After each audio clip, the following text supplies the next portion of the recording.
Hello friends, welcome to doctor Preeti YouTube channel. आज हम इस वीडियो के द्वारा मांसपेशियों की समस्याओं, नसों की या नर्व्स की समस्याओं और विटामिन की कमी को दूर करने वाले इंजेक्शन के बारे में जानेंगे। यह इंजेक्शन 3 अलग अलग दवाओं जैसे मिथाइलकोबालामीन, नियासिनामाइड, पायरिडॉक्सिन के कंपोजिशन से मिलकर के बना हुआ है। अब हम इस इंजेक्शन के बारे में जानेंगे कि यह इंजेक्शन क्या है, इसमें ये सब जो 3 कंपोनेंट है ये अलग अलग ये हैं क्या, ये किस किस नाम से मेडिकल स्टोर में आपको मिल जाएगी, या फिर किन किन बीमारियों में इस इंजेक्शन का यूज किया जाता है और किन किन टाइप के मरीजों को ये इंजेक्शन दिए जाते हैं, या किस प्रकार से इसको दिया जाता है, कितने दिनों तक दिया जाना चाहिए, या फिर इसके साइड इफेक्ट के बारे में ये सारी जानकारी हम इस वीडियो के द्वारा जानेंगे। और भी इसमें हम महत्वपूर्ण बातें हम इस वीडियो के द्वारा जानेंगे, तो बिना स्किप किए वीडियो को पूरा देखिएगा। और अगर वीडियो पसंद आए तो लाइक, शेयर और कमेंट जरूर करिएगा। साथ ही साथ सबसे इम्पोर्टेंट बात, आप वीडियो देखते हैं पर सब्सक्राइब नहीं करते हैं तो सब्सक्राइब जरूर करिएगा, ताकि आपको इससे जुड़ी अच्छी जानकारियां और नॉलेजेबल चीजें आपको इस वीडियो के माध्यम से या इस चैनल के माध्यम से मिलती रहें। तो चलिए आगे बढ़ते हैं। इस इंजेक्शन में मिथाइलकोबालामीन मिक्स है, जो कि मिथाइलकोबालामीन आपको मेकोबालामीन, कोबालामीन और विटामिन B12 भी इसको बोलते हैं, जो कि हमारे शरीर में सेल्स की ग्रोथ करता है, ब्लड की फॉर्मेशन करता है, प्रोटीन की सिंथेसिस करता है और तथा प्रोटीन को रेगुलेट भी करता है। तो इसमें जो नियासिनामाइड है वो जो है वो विटामिन B3 है। विटामिन B3 हमारे शरीर में न्यूट्रिएंट्स को पूरा करता है। और जो पायरिडॉक्सिन है, पायरिडॉक्सिन हाइड्रोक्लोराइड या विटामिन B6 है, जो कि फैट, कार्बोहाइड्रेट तथा प्रोटीन के मेटाबॉलिज्म में बहुत ही बेसिक रोल निभाता है तथा आरबीसी तथा न्यूरोट्रांसमीटर के फॉर्मेशन में भी मदद करता है।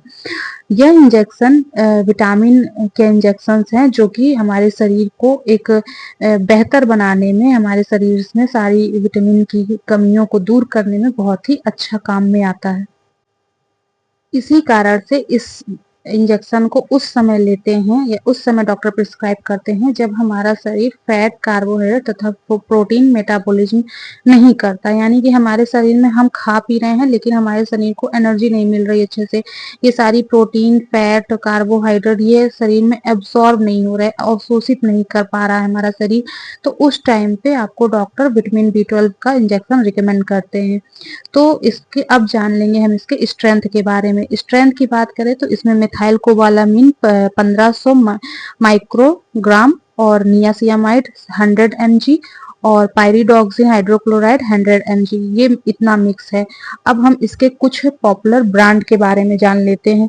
तो पॉपुलर ब्रांड के बारे में बात करें तो इसमें जैसे कि आपको मार्केट में न्यूरोकाइन गोल्ड इंजेक्शन के नाम से मिल जाएगा, रिसाइट प्लस इंजेक्शन के नाम से मिल जाएगा, रेजुनॉर्म प्लस के नाम से मिल जाएगा, मेकोनर्व 40 के नाम से मिल जाएगा। ये कुछ पॉपुलर ब्रांड है, और भी पॉपुलर ब्रांड मार्केट में अवेलेबल है, जो कि आपको डॉक्टर अलग अलग जगह के अलग अलग डॉक्टर अपने हिसाब से प्रिस्क्राइब करते हैं।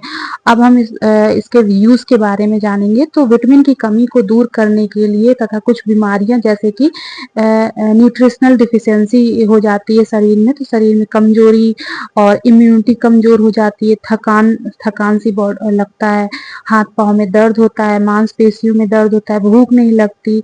तो इस तरह अलग अलग समस्याओं में, जैसे कि वेट भी कम होने लगता है, तो इस अलग अलग समस्याओं में डॉक्टर आपको ये विटामिन के इंजेक्शन प्रिस्क्राइब करते हैं। तो अब दूसरी एक बीमारी है पेरिफेरल न्यूरोपैथी। ये एक ऐसी बीमारी है जो कि पाँव की नसों को कमजोर कर देती है। तो पाँव की नसें जो है वो तेज दर्द होने लगते हैं, क्रैम्प्स आने लगते हैं, ऐसा दर्द जो कि पेन किलर से भी नहीं जाता। तो यहाँ पे विटामिन B12 की डिफिशियंसी के कारण ये होता है, तब डॉक्टर आपको यह इंजेक्शन प्रिस्क्राइब करते हैं। और कुछ डायबिटिक पेशेंट होते हैं जो कि जिनमें डायबिटिक न्यूरोपैथी हो जाती है, यानी कि उनमें भी न्यूट्रिशनल डिफिशियंसी हो जाती है, तब भी डॉक्टर आपको ये विटामिन के इंजेक्शन प्रिस्क्राइब करते हैं। साथ ही साथ जैसे एनीमिया किसी को हो तो भी डॉक्टर लेने को बोलते हैं ये इंजेक्शन। आरबीसी की कमी के कारण अगर दिक्कत आ रही है तो भी डॉक्टर ये इंजेक्शन देते हैं। किसी को सीजर्स आ रहे हैं, जैसे कपकपी हो रही है, शरीर में कमजोरी से फील हो रही है, तो ये सारे कमजोरी दूर करने के लिए ये सारी चीजें में डॉक्टर ये इंजेक्शन या मल्टीविटामिन इंजेक्शन के नाम से इस दवा को प्रिस्क्राइब करते हैं। अब जैसे किसी किसी में अमीनो एसिड हाई हो गया और पेशाब में स्मेल आ रही है, गुस्सा बहुत आ रहा है, वेट लॉस हो रहा है, तो और डाइजेस्टिव सिस्टम में प्रॉब्लम आ रही है, खाना अच्छे से डाइजेस्ट नहीं हो रहा है, यानी कि न्यूट्रिशनल डिफिशियंसी हो रही है, तब भी डॉक्टर आपको न्यूरोकाइन नाम से इंजेक्शन या फिर जो मैंने ब्रांड्स बताया इस टाइप के ब्रांड्स में से कोई भी इंजेक्शन आपको डॉक्टर प्रिस्क्राइब करते हैं। और बड़ी बड़ी बीमारियों में जैसे विटामिन लॉस हो रहा है, जैसे कुछ पेशेंट एडमिट रहते हैं तो भी क्या होता है कि उनकी एडमिट रहते हैं, उनको प्रॉपर खाना, प्रॉपर सारी चीजें मिल नहीं पाती हैं क्योंकि उनमें ऑलरेडी विटामिन की कमी होती है, तब भी डॉक्टर इसको पेशेंट को देते रहते हैं लगातार। अब जैसे किसी को मसल्स पेन हो रहा है और पिन ट्रिक जैसा, जैसे पिन चुभन जैसा दर्द हो रहा है, तब भी जब जब वहाँ पे पेन किलर काम नहीं करता तब डॉक्टर ये दवा प्रिस्क्राइब करते हैं। वेट लॉस में भी देते हैं। और कुछ एथलीट्स हैं जो कि रनिंग की प्रैक्टिस करते हैं, लंबे समय तक दौड़ते दौड़ते उनके पैरों में दर्द होने लगता है, उन पैरों को स्ट्रेंथ देने के लिए डॉक्टर तब भी इसको प्रिस्क्राइब करते हैं। साथ ही साथ एथलीट को भी इतना नॉलेज हो जाता है रहते रहते कि हाँ उन्हें ये इंजेक्शन जरूर लेना चाहिए।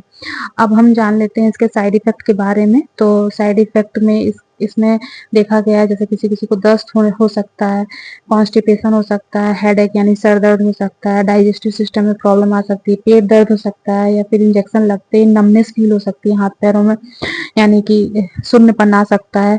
तो ये सब साइड इफेक्ट है, तो आपको तुरंत डॉक्टर से मिलना चाहिए अगर ये सब साइड इफेक्ट दिख रहे हैं। डोजेस की बात करें यानी रूट ऑफ एडमिनिस्ट्रेशन, यानी कि किस रूट से पेशेंट को ये इंजेक्शन दिया जाता है, तो इसको आईवी और आईएम दोनों तरह से लगा सकते हैं।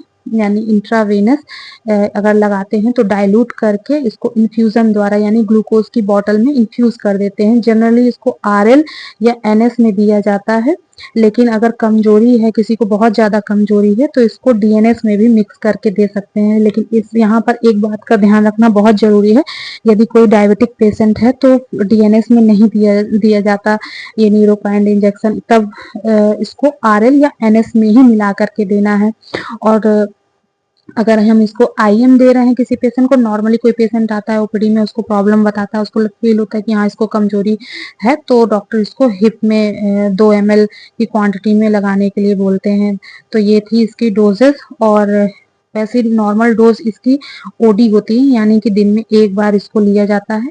दिन में एक बार हो सकता है डॉक्टर आपको 5 दिन के लिए रिकमेंड कर सकते हैं इंजेक्शन, या 3 दिन के लिए, या 7 दिन के लिए, या फिर डॉक्टर आपको अल्टरनेट डे पे भी रिकमेंड कर सकते हैं। और प्रेग्नेंट वुमेन को कभी भी इंजेक्शन लेने से पहले डॉक्टर की एक बार सलाह जरूर लेनी चाहिए। डॉक्टर अगर प्रिस्क्राइब करे तभी ये लें। और पहले कोई बीमारी अगर चल रही हो, कोई बीमारी आपकी बॉडी में पहले से हो, तो ये इंजेक्शन खुद से कभी ना ले या किसी मेडिकल स्टोर से लेकर के ना लें। तो हमेशा डॉक्टर की सलाह पर ही लें, क्योंकि हो सकता हो कि किसी को इक्लिप्सी यानी दौरे आने वाली बीमारी है, तो ये डॉक्टर तब उस समय इस विटामिन के इंजेक्शन लेने को मना किया जाता है, तब नहीं लेना चाहिए। तो इसी तरह हो सकता हो और भी कोई ऐसी बीमारी हो जो कि जिस समय ये इंजेक्शन नहीं लेना है, तो इस चीज का ध्यान रखिए। तो उम्मीद है आपको वीडियो को पसंद आया होगा, तो वीडियो को लाइक शेयर सब्सक्राइब जरूर करें। Okay, thank you.